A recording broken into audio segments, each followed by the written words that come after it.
Hello viewers. So ఇవాళ నేను మాట్లాడబోయే topic వచ్చేసి క్యాన్సర్ అండి. క్యాన్సర్లో చాలా రకాలు ఉంటాయి. సో మనందరికీ తెలుసు.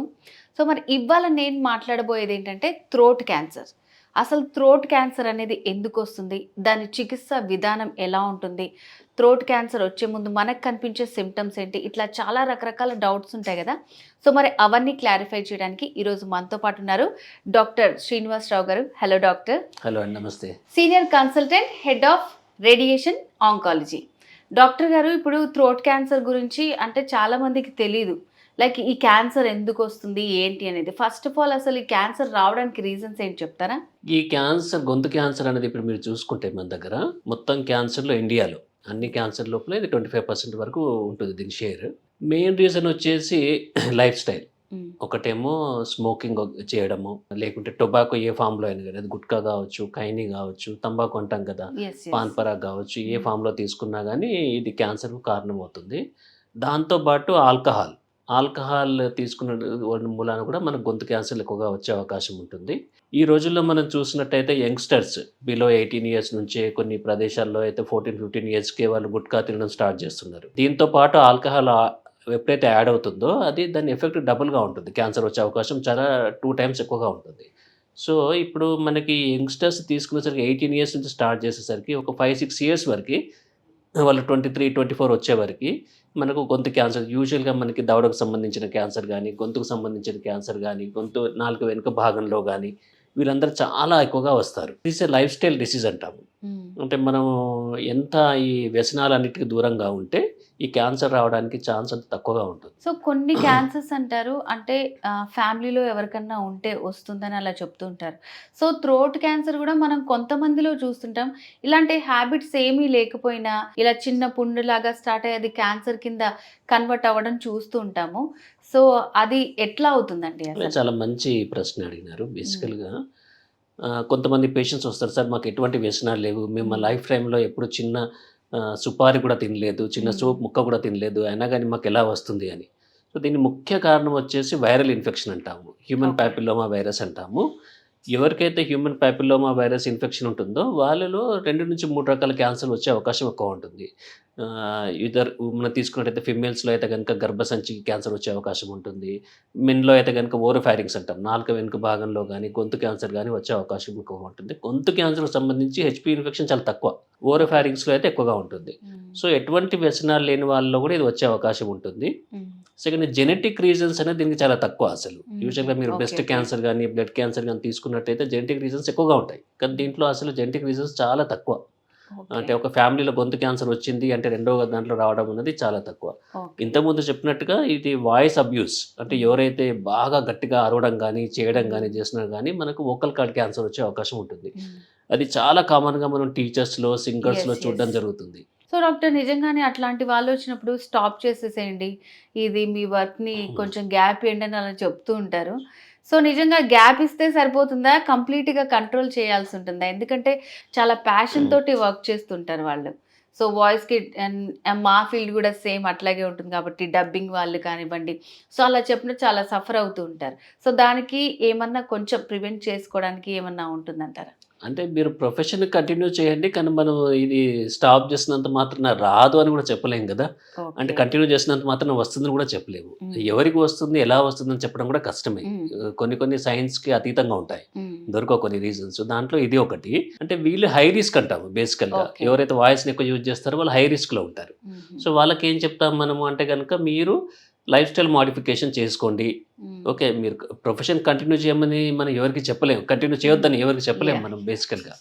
ఓకే, సో జాగ్రత్తలు తీసుకుంటే బెటర్. మంచి ఫుడ్, వెజిటేరియన్ మంచి ఫుడ్, ఏదైనా ఫ్రూట్స్ అట్లా తీసుకుంటే సరిపోతుంది. సో నార్మల్గా అందరికీ తెలిసిన క్యాన్సర్స్ ఏంటంటే బ్రెస్ట్ క్యాన్సర్ ఉమెన్లో ఎక్కువ వస్తుంటుంది. మీరు చెప్పినట్టు సర్వైకల్ కానివ్వండి, సో ఇట్లా రకరకాల క్యాన్సర్లు ఉన్నాయి.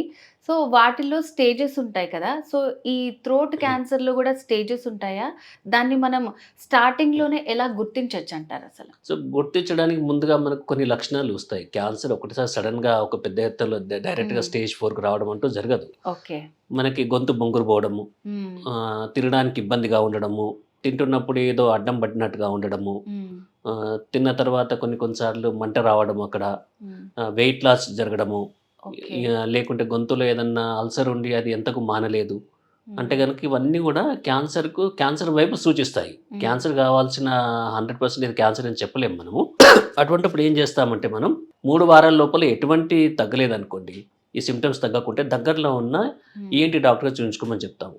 వాళ్ళు ఎండోస్కోపీ చూసి వీడియో లారింగోస్కోప్ చేసి ఏమన్నా ఉందా లేదా చూసి అప్పుడు ఏదైనా ఉంటే డౌట్ఫుల్గా ఉంటే బయాప్సీ తీసుకుంటారు. సెకండ్ వచ్చేసి స్టేజెస్ 4 స్టేజెస్ ఉంటాయి దీంట్లో. సో మొదటి స్టేజ్లో అది ఒక చిన్న పార్ట్కి మాత్రమే పరిమితమై ఉంటుంది. అది 2 సెంటీమీటర్ల కంటే సైజ్ తక్కువగా ఉంటుంది. రెండో స్టేజ్ అంటే పక్కనున్న ఇంకొక సైట్, అంటే ఇప్పుడు గొంతు క్యాన్సర్లు ఇక్కడ ఉందనుకోండి, పక్కనున్న సైట్ను అది స్ప్రెడ్ అవుతుంది. థర్డ్ స్టేజ్ అంటే కనుక ఇక్కడ మనకు గొంతు క్యాన్సర్ చిన్న చిన్న గ్లాండ్స్ రావడం అంటాం, లింఫ్ నోడ్స్ అంటాం.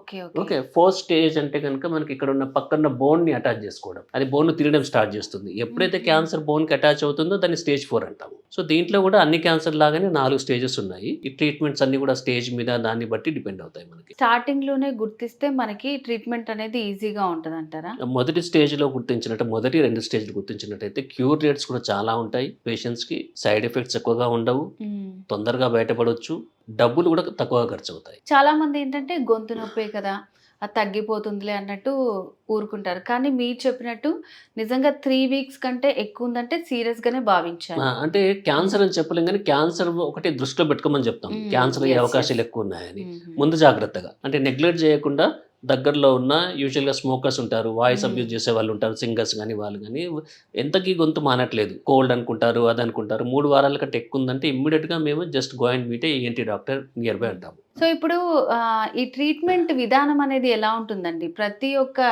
క్యాన్సర్కి డిఫరెంట్గా ట్రీట్మెంట్ ఉంటుంది అంటారు కదా.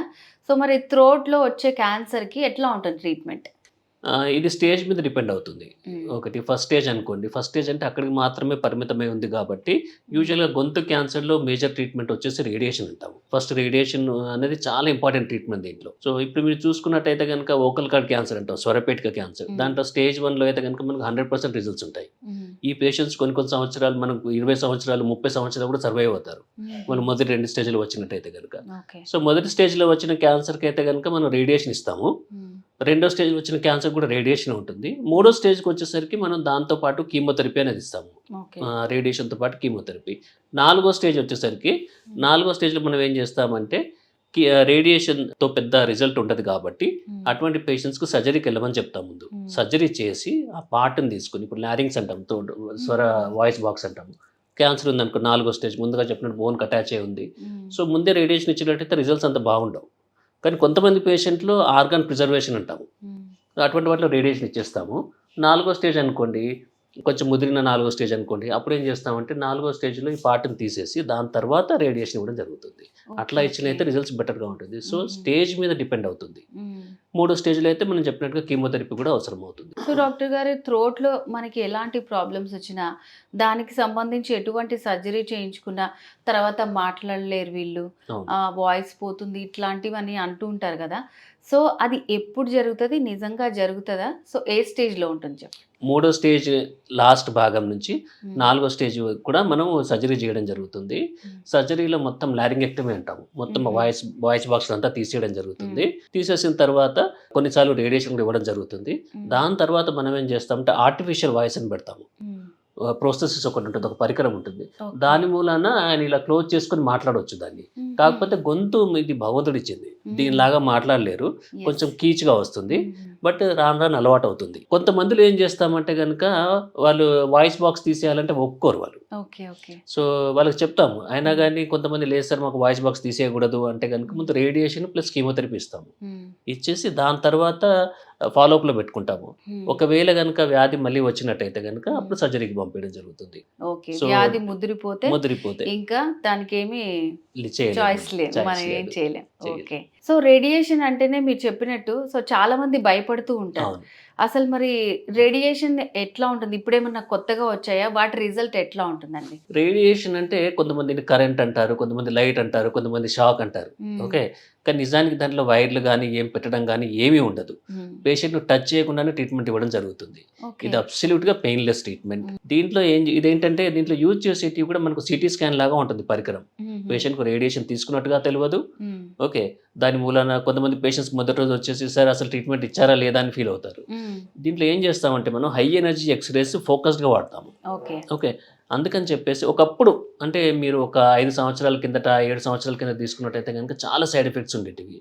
ట్రీట్మెంట్ వ్యాధి కంటే కూడా ట్రీట్మెంట్ మూలాన సైడ్ ఎఫెక్ట్స్ ఎక్కువగా ఉండేటివి. ఓకే. నోట్లో లాలాజలం రాకపోవడము, ఈ పాటంతా నల్లగా అవడము, తినడానికి ఇబ్బంది కావడము, ఏదైనా తినాలంటే ఒక గ్లాస్ వాటర్ తాగాలి, లేకుంటే ఒక బాటిల్ వాటర్ తాగి తర్వాత తినాల్సి వస్తుండే. గొంతు మీద అన్ని అల్సర్స్ రావడము, నోట్లో అవన్నీ. కానీ ఈ రోజులో వచ్చిన టెక్నాలజీ చాలా టార్గెటెడ్ థెరపీ. అంటే మనకు పర్టికులర్గా అదే పాయింట్ని మనం హిట్ చేయగలుగుతాం.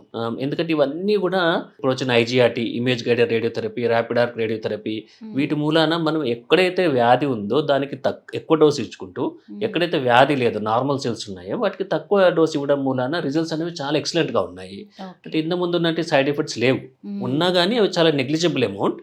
ప్లస్ కొన్ని రోజుల వరకు మాత్రమే ఉంటాయి టెంపరీ. అవి పర్మనెంట్ సైడ్ ఎఫెక్ట్స్ అంటూ ఏమీ లేవు ఈ రోజుల్లో. సో క్వాలిటీ బాగుంటుంది. When we are able to focus the dose exactly on the tumour, the results కూడా ఎక్సలెంట్గా ఉన్నాయి. సో మన దగ్గర ఉన్న హాల్సియాన్ మెషిన్ మూలన చాలా అద్భుతమైన రిజల్ట్స్ మేము చూస్తున్నాము గత 6 నెలల నుంచి. సో రేడియేషన్ అంటే ఇంకా భయపడాల్సిన అవసరం లేదు.